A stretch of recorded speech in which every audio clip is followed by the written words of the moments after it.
recording. So on standby, I'm gonna hit the live button now. Okay, whenever you're ready, John. Okay. Well, everybody, welcome to Thursday. Thank you for joining today. Tomorrow, we're going to have 3 artists. They're actually going to be on location. They're going to be in France. Angela Barbi, Nicholas Lopez, and Michael. And I'm going to mess Michael's last name up. It's Solyubov. He's a great guy. I did an in-artist studio with Michael. So they're going to be in France, and we're going to cut over to them tomorrow. But what I did today is have that we can look at. We can look at Nicholas's set. I want to do this. I thought about this last night. I'm going to, just for this, I'm going to flip this around. That way you can see from my perspective, and I can show you, and you'll be able to read it. No, it's still backwards. Well, that didn't quite work. Anyway, this is going to be Nicholas's set because it's perfect, John. It's perfect. We don't see it backwards. We see it perfectly. Thank you. Oh, fantastic. And Yes. then we'll also look at Nicholas's set. And if you've never seen Nicholas's work, he does a lot of paintings in very dark colors. It's very, very beautiful. So we'll look at his colors as well. Now I'll flip this around one more time. Please have a look. Have a look. Who's here with me? Hello, Who's here Nicholas. with me? I just Hello, showed, Nicholas. showed everybody your set. So Nicholas and Michael will also be with me one-to-one during the year. También estarán aquí en nuestro. I'm going to go to Facebook just so I can see your questions. If you're on Zoom, you can certainly just go ahead and ask questions. Let's see your questions. There we go. If you're on Zoom, you can certainly just go ahead and ask questions. Let's see your questions. There we go. If you're on Zoom, you can certainly just go ahead and John, can mute the microphone of the other. I think it's your iPhone. The audio of the iPhone. My iPhone is off. The audio of the iPhone. No, I don't have an iPhone on. Hold on a second. I'll do it right there. Here we go. Now it should work. There we go. Okay. So yesterday, put up the lapis. So that big mineral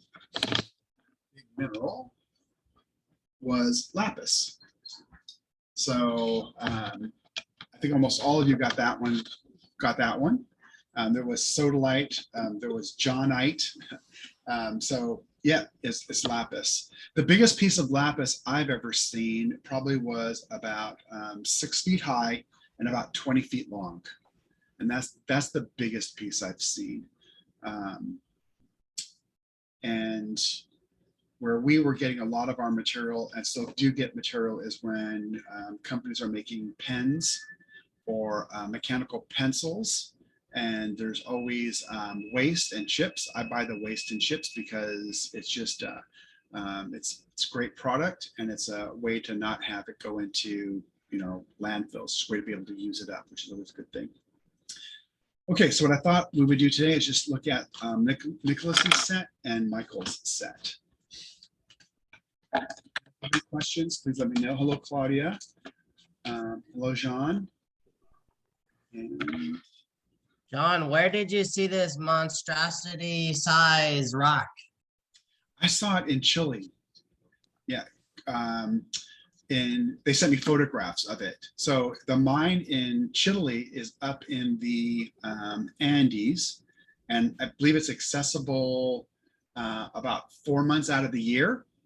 And about a month and a half, they have to dig out all the boulders, because the last days when they're finished their mining, it's getting too cold.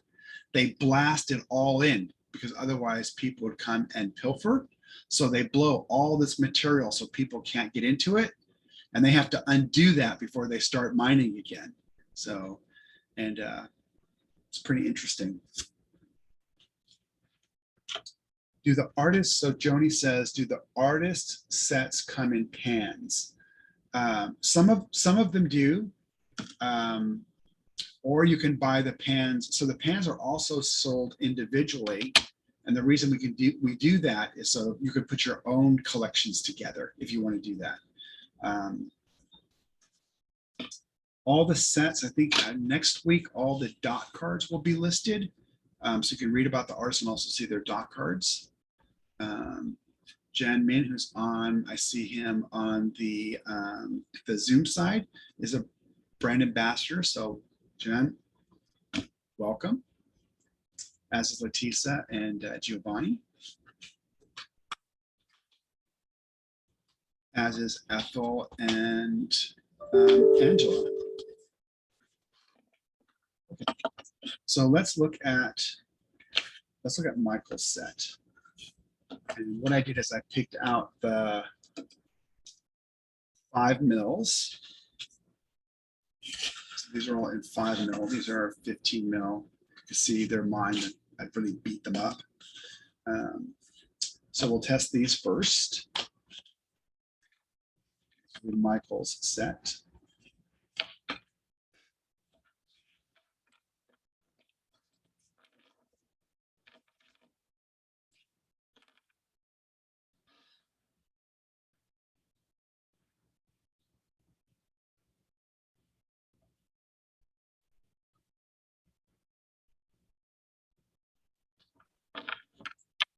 So that's going to be yellow, indigo, phthalo green, blue shade,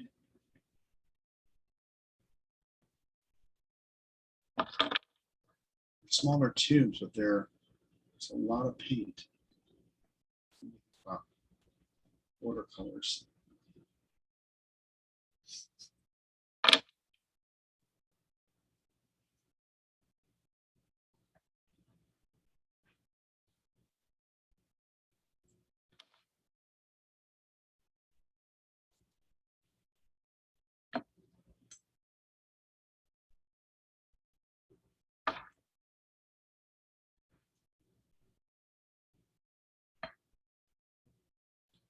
Perylene violet.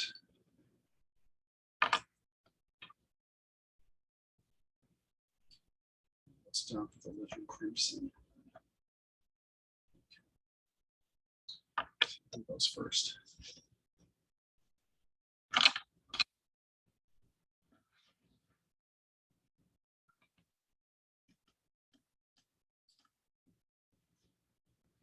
So it's going to come from, I cannot pronounce it. One of the viewers put it on here. Avignon, France. I'm sure I'm butchering that. Okay. So the first one.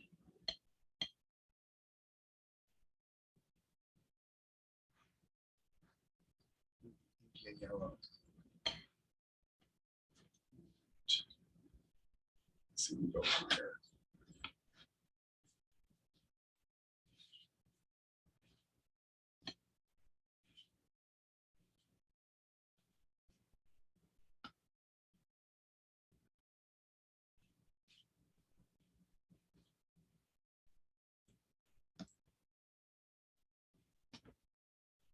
So India yellow.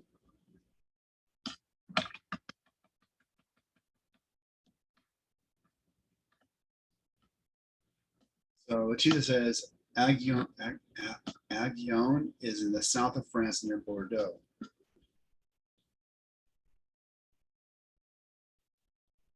know it's cold there right now because they're all wearing multiple coats.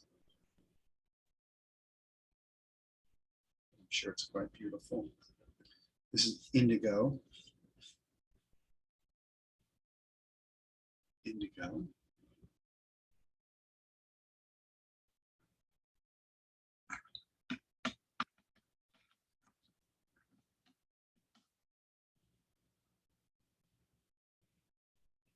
So do any of you use the India yellow? It's actually quite a interesting yellow. Hello, Besnick.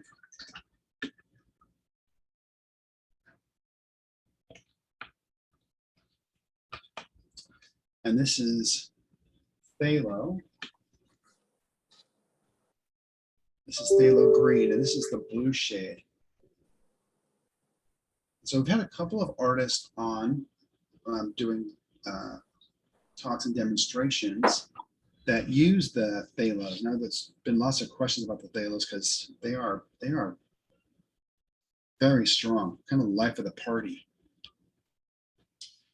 It's a little bit different here in front of me. It's much brighter in front of me than it is on the screen. That screen takes some of the brightness away.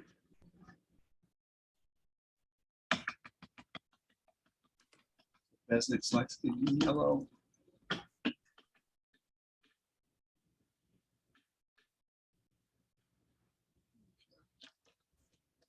Cobalt blue. Cobalt blue seems to be quite a popular color.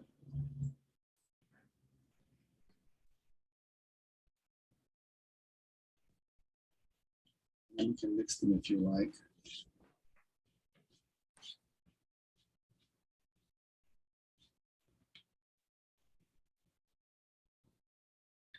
Claudia says phthalos are great for mixing darkest darks. Awesome. Claudia, out of these colors I'm using, which colors would you have me mix to get a really dark? This next one is Moon Glow. Actually, Moon Glow is kind of cool because you can see it right here. You can see that anthraquinoid red right in there.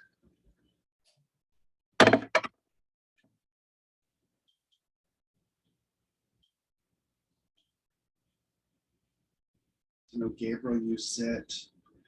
I think Mark uses it. It's a very popular color, and it's a really good granulating color.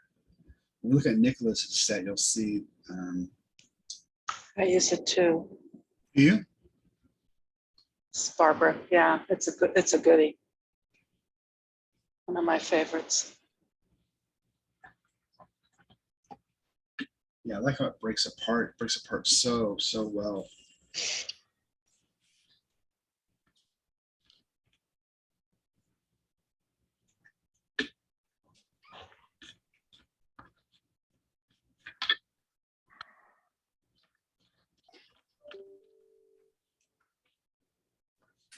So this is quinacridone deep gold.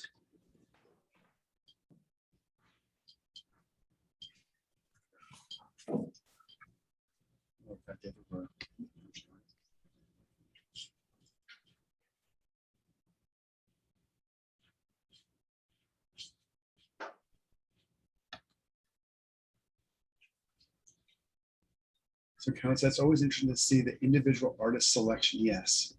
The girls often have more floral colors than the guys oceanic colors. That's interesting.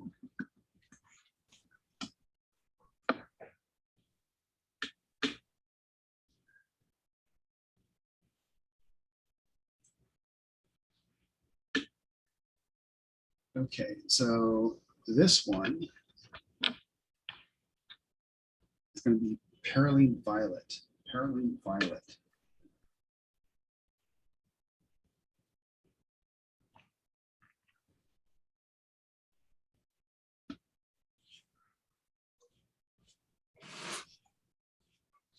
Perylene Violet.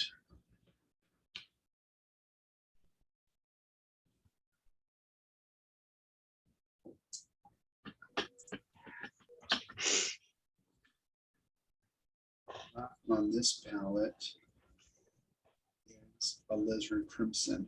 So alizarin crimson is a coal tar derivative, and it's a color the masters used. It's only one of two fugitive colors we have. Very pretty.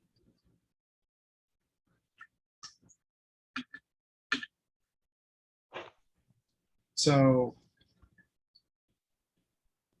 Claudia has given two darks. Let's try Claudia's darks.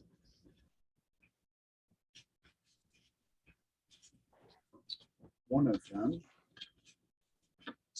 no, put this up here to dry. So one of them is Phthalo turquoise plus mine. I don't have that with me. Phthalo green. So we'll try the phthalo green and the alizarin. She has alizarin permanent, but alizarin is very, very close to that. They're very hard to tell the difference. So let's play with that a little bit.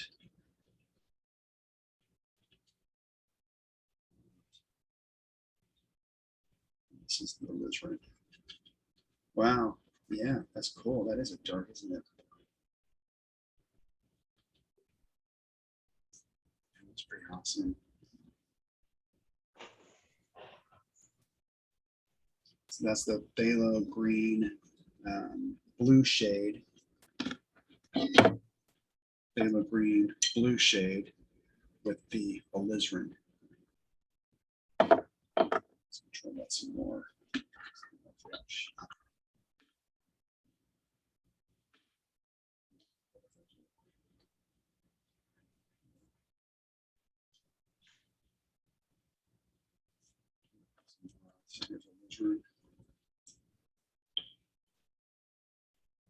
Watch you guys do the mixes and you're just really so fluid with it. I seem to have just a lot of it sucked back up into my brush.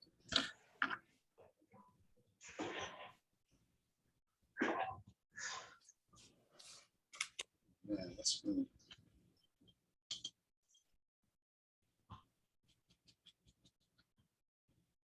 Wow.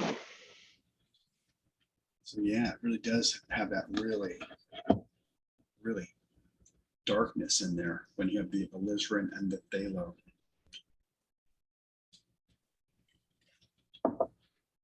It's pretty cool. And phthalo blue, pearl, orange. Okay.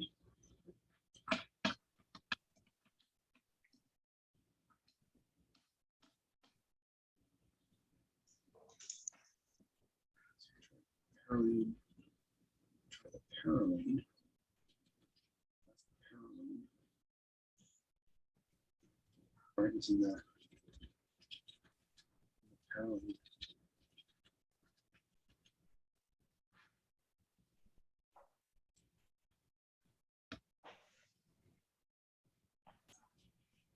That's pretty nice. So there's mixes you've always wanted to see. Just leave them in the comments and I'll pick those. I'll pick them out for next time and have them available. You can play with them.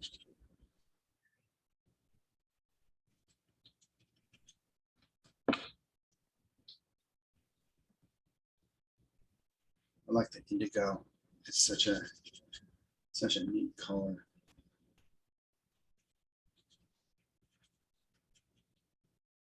That's indigo and quinacridone deep gold.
Do any of you use the alizarin crimson? Indigo, it gives you a dark purple. Okay, we'll try that too. Clean it up a little bit.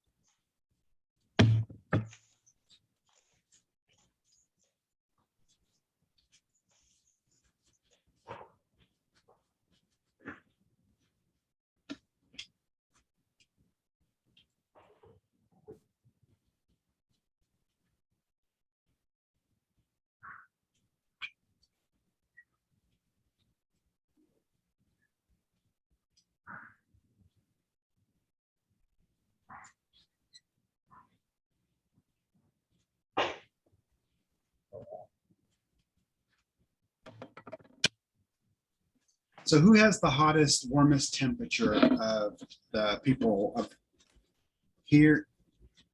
Alexa, what's the temperature outside? Right now, it's 58 degrees Fahrenheit. So- Tonight, expect a low of 51 degrees. So here in Washington, right now we're at 58. I live east of Washington. I live in the foothills, and it gets low 40s.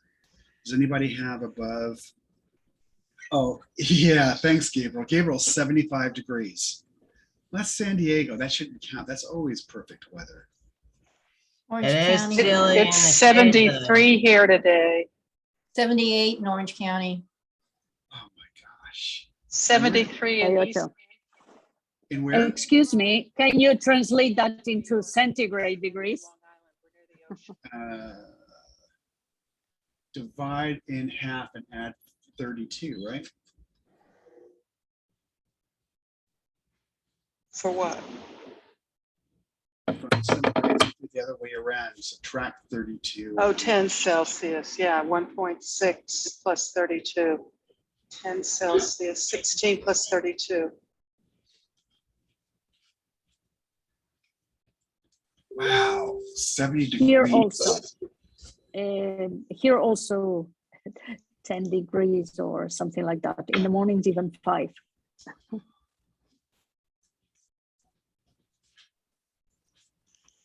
Dry 78 affects your painting. That's beautiful. Great weather. So those are the first 2, 4, 6, 8 we did. Now we'll finish up with the last 2.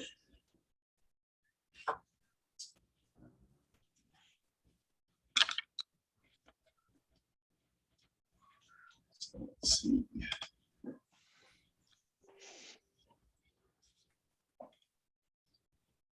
77 in Mexico City, 82 degrees. Oh my gosh. October is our summer. Renee says October is our summer around San Francisco. Always, yeah. I lived there. It was September, October were the hottest months. I went to school at UC Davis, and I remember during the summer when they would flood the dikes where they're doing rice. Oh my God, the humidity is just unbelievable.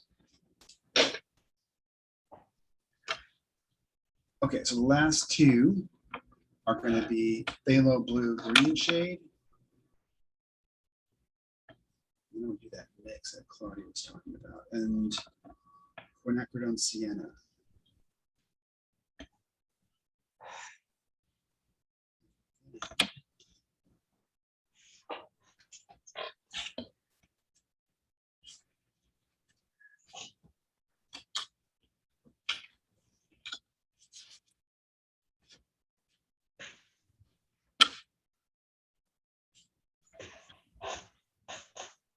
Claudia mix.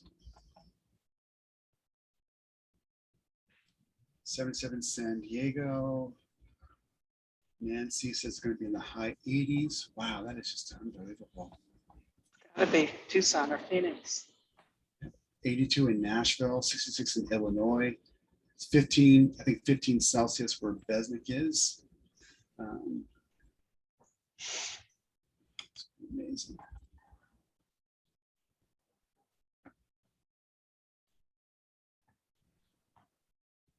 So Claudia was saying indigo. Let's just try that. Indigo.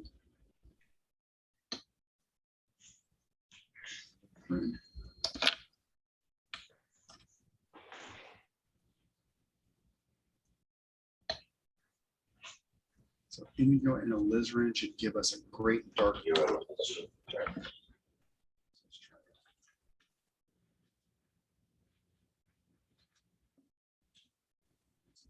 Indigo. So with the alizarin, yeah.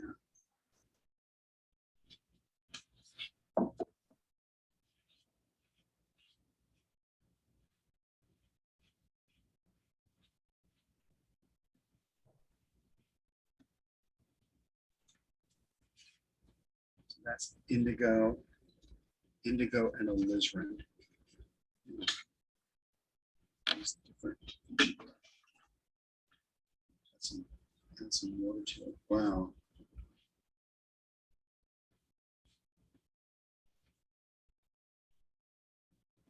So that's indigo and alizarin.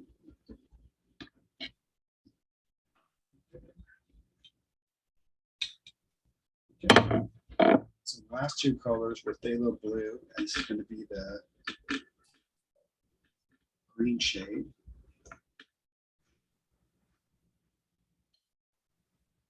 Wow, that's beautiful. I like blue. That's just from a blue standpoint. That's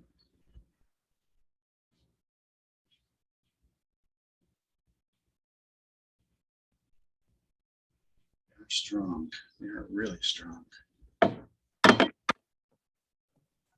Super strong color. Intense. Yeah.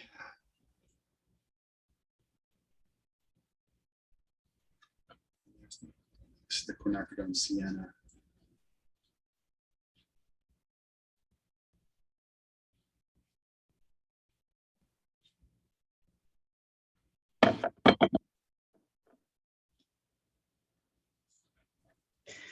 John, could you take the quinacridone dark gold that you had before and put it right next to just a little swatch of it next to the sienna? Really? So it was quinacridone deep gold. Deep gold, right. Right next to it.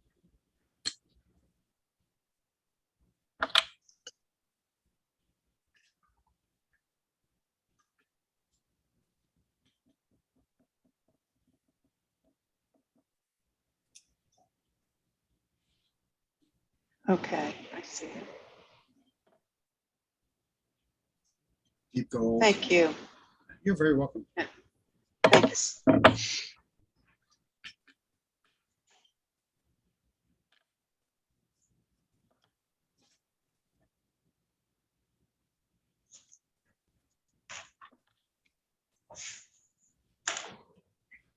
Does the clay of the Mayan pigments compromise their mixability? No. No, it doesn't. Kind of a very interesting process. It's an ancient process. Okay, so we bring those back off again.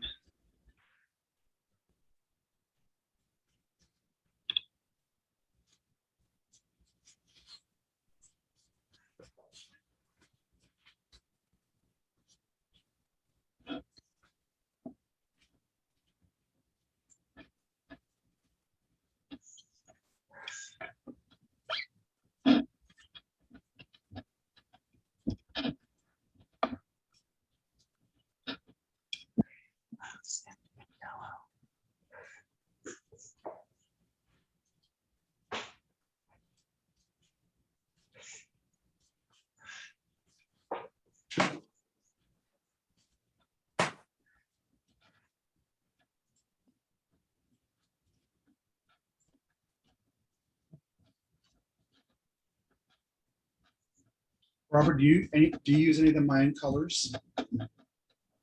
Who, Robert? No, Barbara, do you use any of the Mayan colors? Oh, yes, yes. Mayan blue is one of my all-time favorites. The Mayan blue genuine?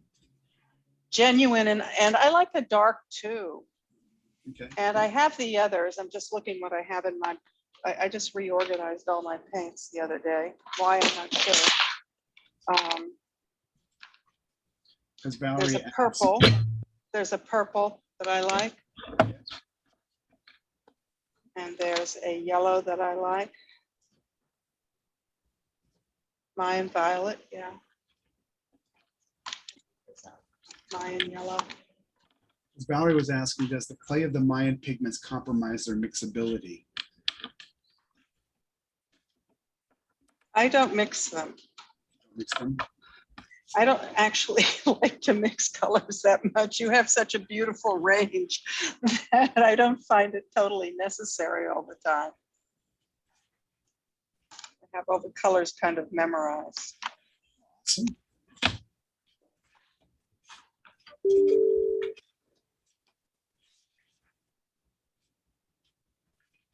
Mayan blue is a beautiful ocean color.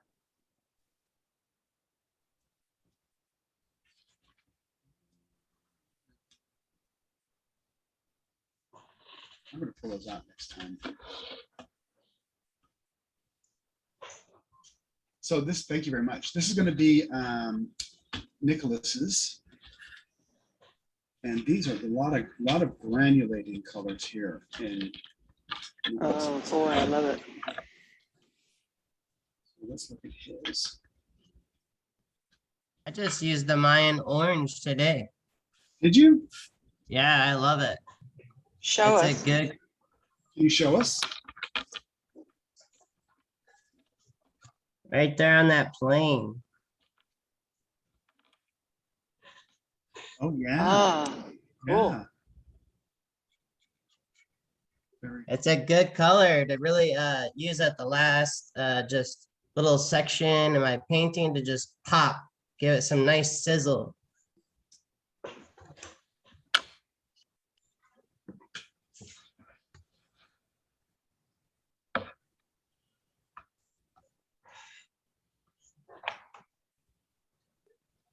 All the Mayans look very buttery. I really like using them nice and thick.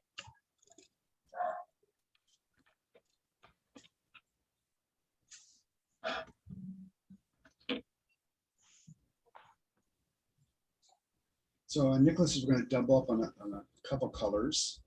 One's going to be Moon Glow. We saw that in Michael's set.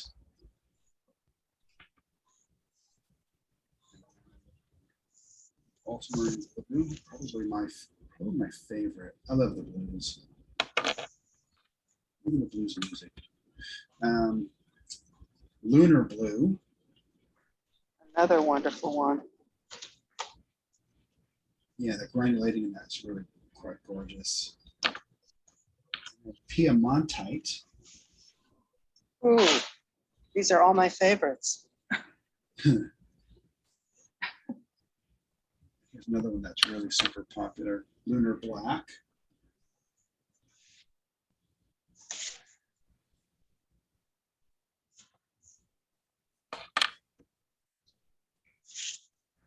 And this is Bloodstone.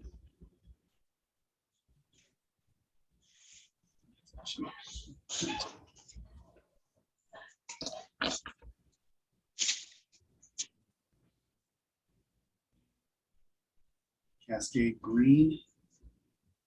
So lots of lavender. And then the Where is Nicholas based? he is out of Peru, is where he lives. And right now he's right here on with us. He's with Angela. So there he is right there. So he's Hi, out of- Nicholas. Hi, Angela. I'm waving upside down.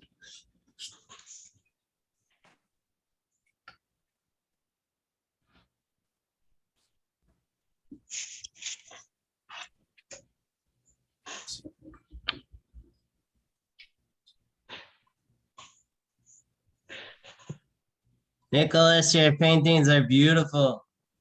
They have so much depth. Thank you very much.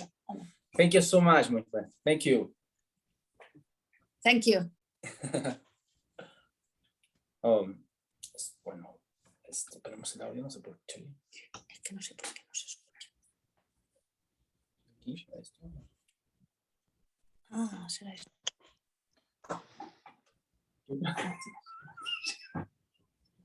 He enseñado bien, ¿eh? Bueno, ya está. Ahí está.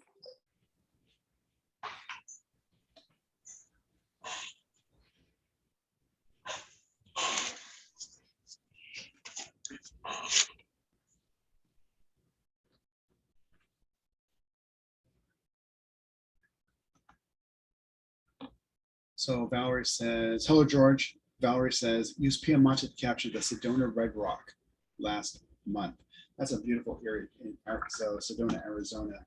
We actually have a Sedona watercolor. So if you saw the rock in Sedona, I actually took that back with me. We made that into a color.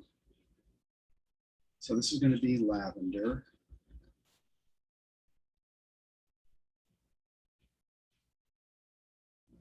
So very light. There we go. Lavender. Backwards.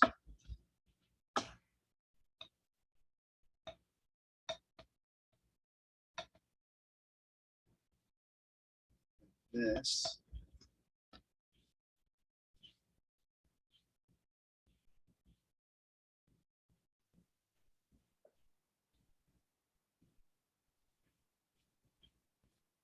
It's Cascade Green.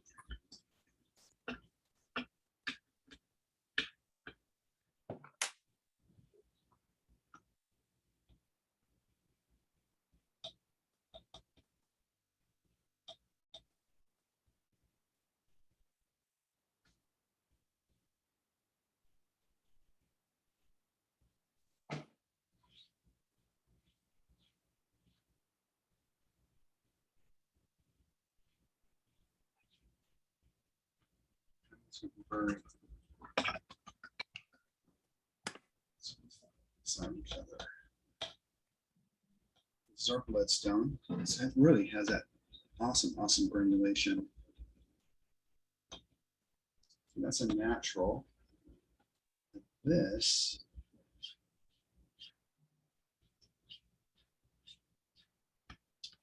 is a synthetic. So this is the Lunar Black. Interesting about this, as we've talked about quite a few times, this is a single pigment, and it granulates so well because the particles are so small and they don't want to be near each other. The other thing that's kind of cool with this that we've gone over a bunch of times, the Indian yellow.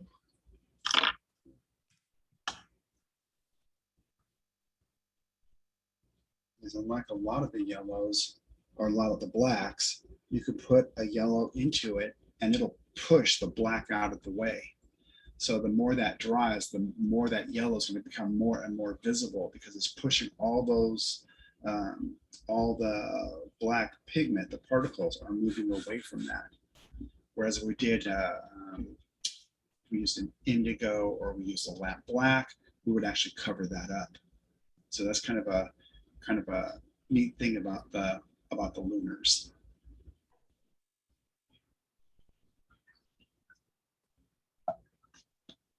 Really, you can really see that granulation.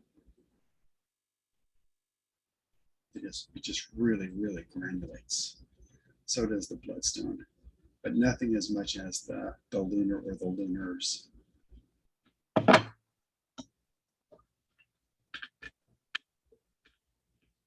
So Nicholas is with us right now. So if you had a question of any of the colors that I'm using here of his, you can just ask him directly.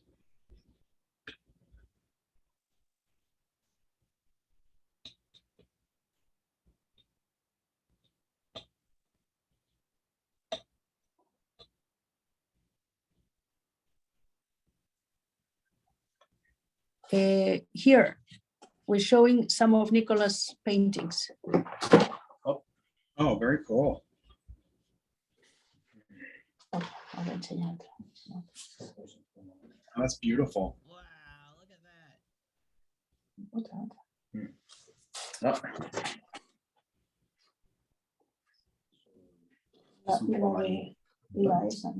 Very nice. And this one is one of the excursions we did. Un poco María, ¿no? Un poco como la luz. Bueno, mala suerte.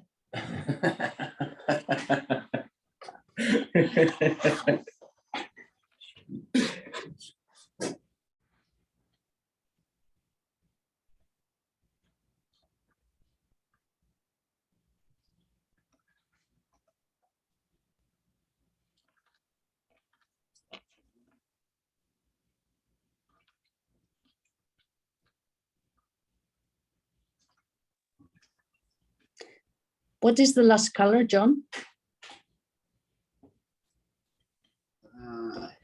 The last color. This Yes, yes. is the Lunar Blues. Ah, Lunar Blue. Okay. Very soft.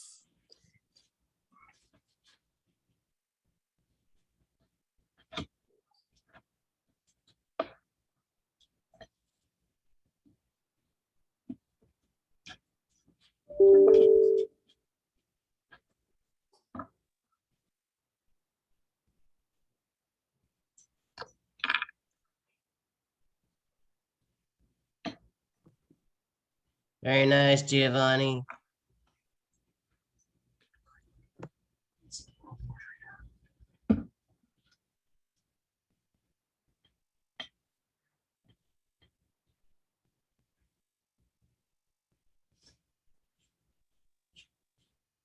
And that's the Ultramarine.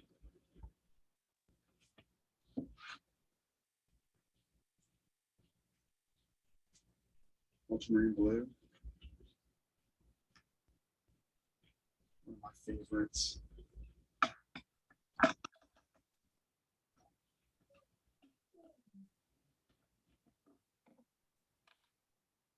Kind of see the cascade green. You kind of see that co-precipitating, where it's a single pigment.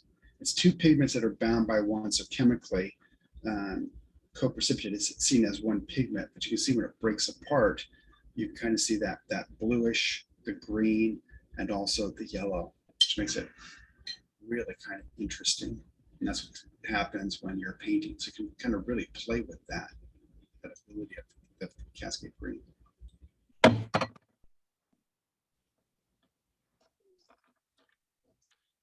Two lunars beside each other.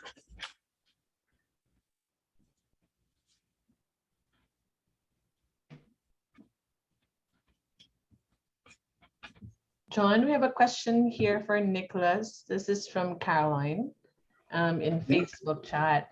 So Caroline asks, Nicholas, when you add a vibrant color to your work, do you put the bright color down first and dry the paper, then add your granulating dark wash?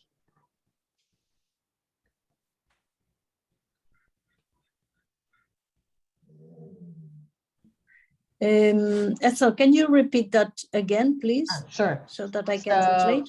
The question is, for Nicholas, when you add a vibrant color to your work, do you put the bright color down first and dry the paper, then add your granulating dark wash? Preguntan si pregunta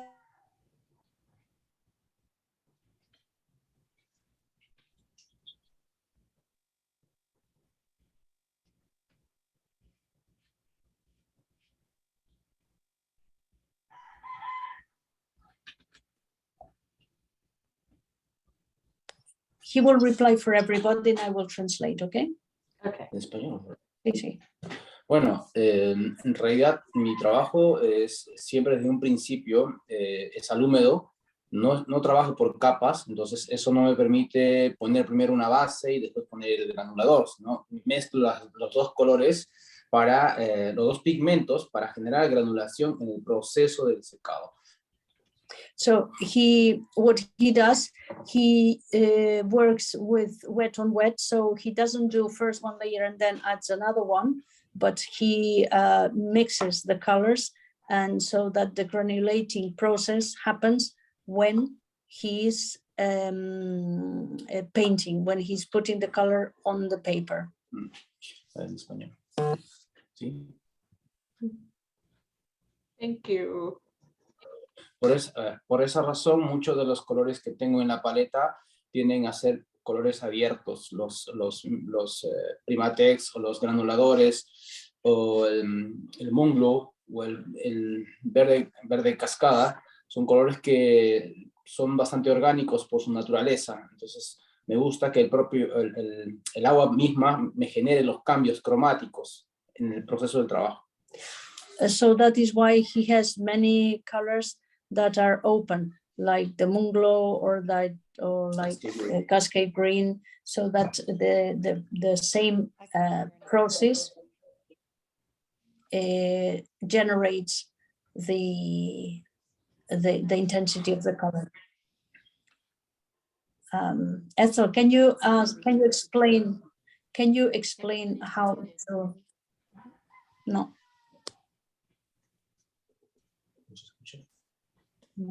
So there's times that you can't hear Angela if you're in Zoom and you go to the translation, hit English, then what she's actually actively translating it in Spanish right now on a different channel. So it does. No, actually, can you hear me, John? I can hear you great. Yes. Yes, we hear you. I am in the English channel, so you should be able to understand, to hear me, all of you. But maybe they haven't connected to the English channel. Okay, Yes, Angela. can hear you great.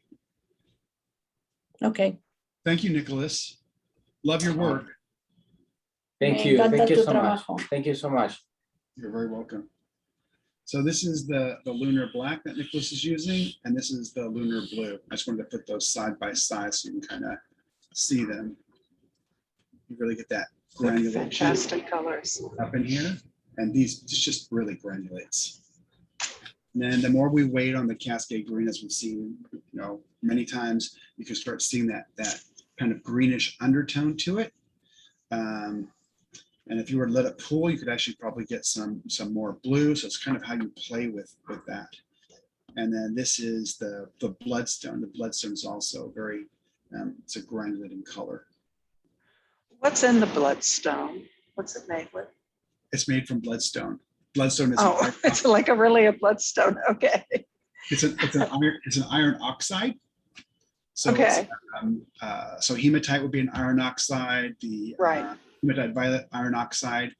You really get that really awesome granulation with iron oxides. Okay.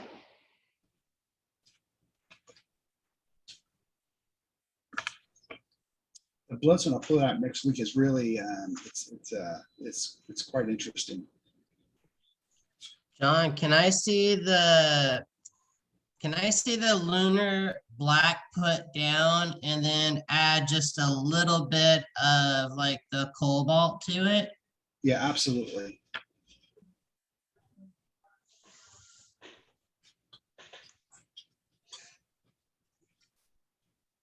Thank you. Oh yeah, no problem. So Lunar Black or Lunar Blue? Lunar Blue. Okay. Let's put some extra in there. Lunar Blue.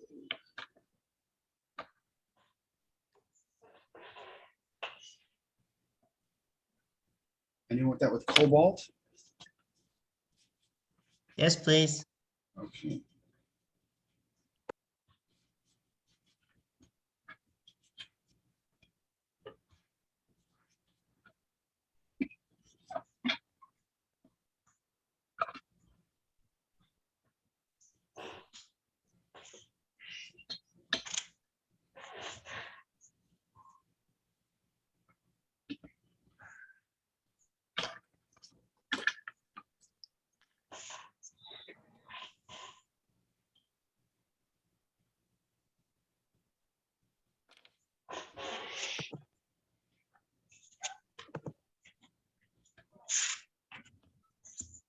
lunar blue, cobalt blue.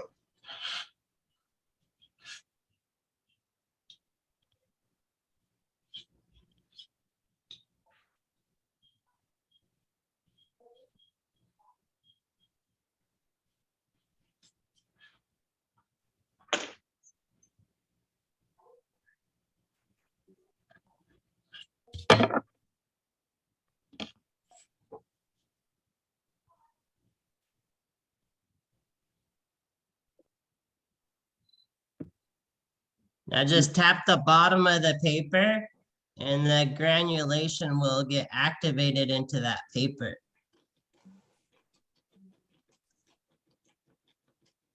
Yeah, let's see that. Oh, that's pretty cool. Yeah, you can kind of see it. more. Nicholas says spray a little bit of water and more pigment, More intense. more intense. Thank you, Angela. Oh, you can Thank hear me now. Nicholas. Thank you, Gabriel.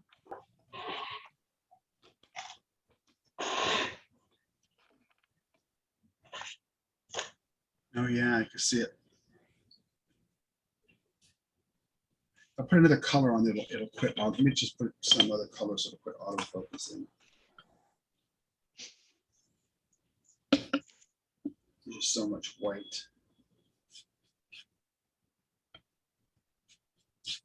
Okay, now it should stop autofocusing. Now spray that one you just put on. Please.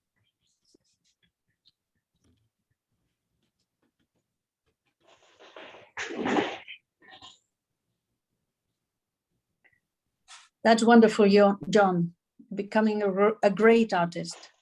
Well, it's neat hearing all of you talk. It's like, that's really cool. I'll try that and I'll try this. See. So Nicholas has two other colors. These two other colors are Payne's Gray and Chinese White.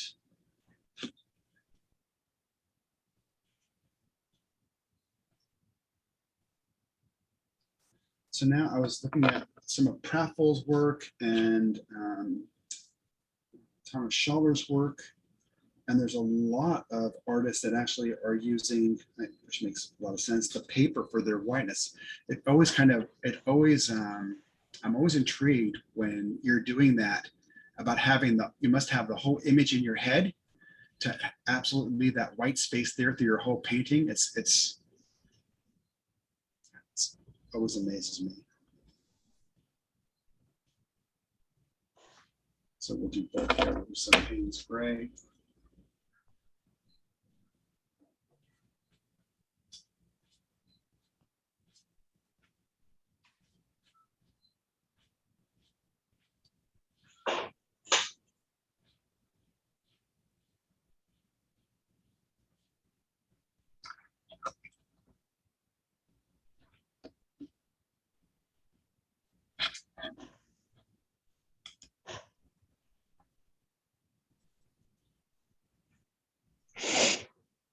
So let's see, Reva says, is Lunar Blue made with Cobalt Blue and Lunar Black, or Ultramarine and Lunar Black? It's made with Mars Black and Phthalocyanine Blue. So it's PBK 11 and PB 15. You guys are good at that stuff. I really like that. Okay. So, and this is the brush is all dirty. What we can do is, this is Chinese White. Oh, that one can see me and I can see you. So that's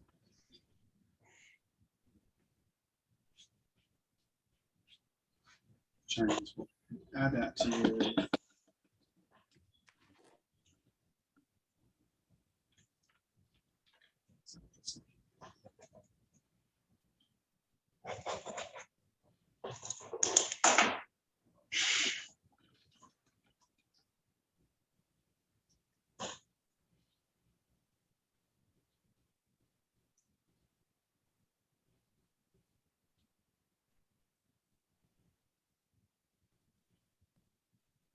With the Chinese white. So you use the Chinese white to make a color more opaque if you wanted to, or use a titanium white. Chinese white said to be warmer, although if you look at the C-Lab colors, what the machine is seeing, not our eyes, what the machine is seeing is they're just so close to each other. But I like the way that comes apart. It's really, it's kind of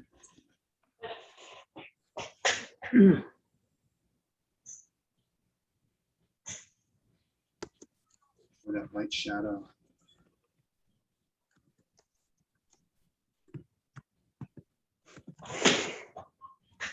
So Carolyn says, can you bring out Nicholas Lopez section in a stick pack? I'd have to see if all of his colors are on sticks. And if they are, if you wanted to buy them separately, you can also buy all the sticks separately. So it'd be the same price as a pack or stick, and that way you can actually choose the ones that you like. Well, let me look at that. I will get back to you on that, Caroline. I've been putting the sticks to the test on rough paper, and I really like how you can skip over areas on the rough paper, leaving white. Yeah, It just makes it leave some breath in the painting.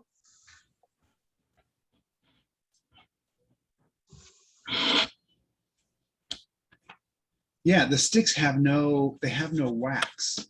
They're, it's just the gum arabic as the binder. So they're not going to go into the cold press like you're saying. That's exactly right. So when you do it, you can actually see the spaces that it leaves for the white, because it's not going to go into that. There's no wax for it to do that.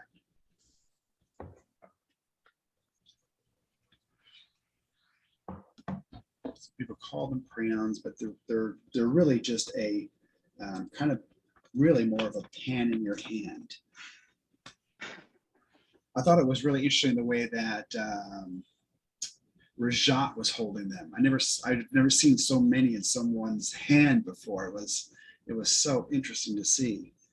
I know Giovanni, when he was painting with them, he's got a very good hand, but I like the way that you can actually, and I was watching Rajat do it too, just, take off and just do very, very, very fine, except when you hit water, very fine lines.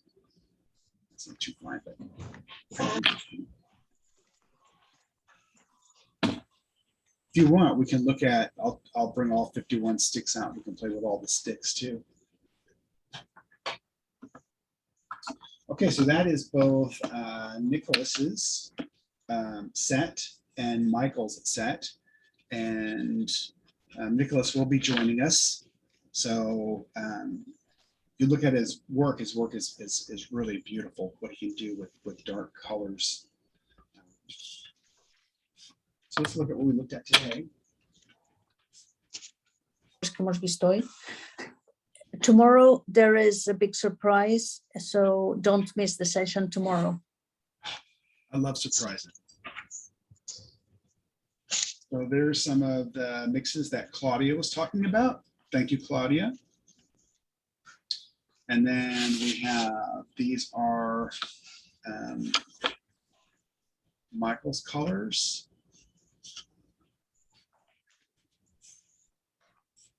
And then we looked at Nicholas's colors. It's always interesting that the colors, lots of granulation going on. The black, the blue, cascade green, lavender, Piemontite, and then Indian yellow, the moon glow, the cobalt blue, quinacridone deep gold, alizarin crimson, perylene violet. So very interesting. Okay, so with that, I always have fun mixing the colors. Thank you. I love you give me input of how I can mix them or spray them with water or tap them to get them grinded. I didn't know you could actually tap it to get it grinded. I can add that to mine. So tomorrow we'll be in France via Zoom, which will be very fun. Thank you for joining me today, everyone. I appreciate it. It's always a top part of my week when I see you on Thursday and Friday. Mark, thank you. Cindy, thank you. Gabriel, Agnes. Thank you, everybody. I'll see you tomorrow if you're able to join. Bye-bye. Bye. Thank you.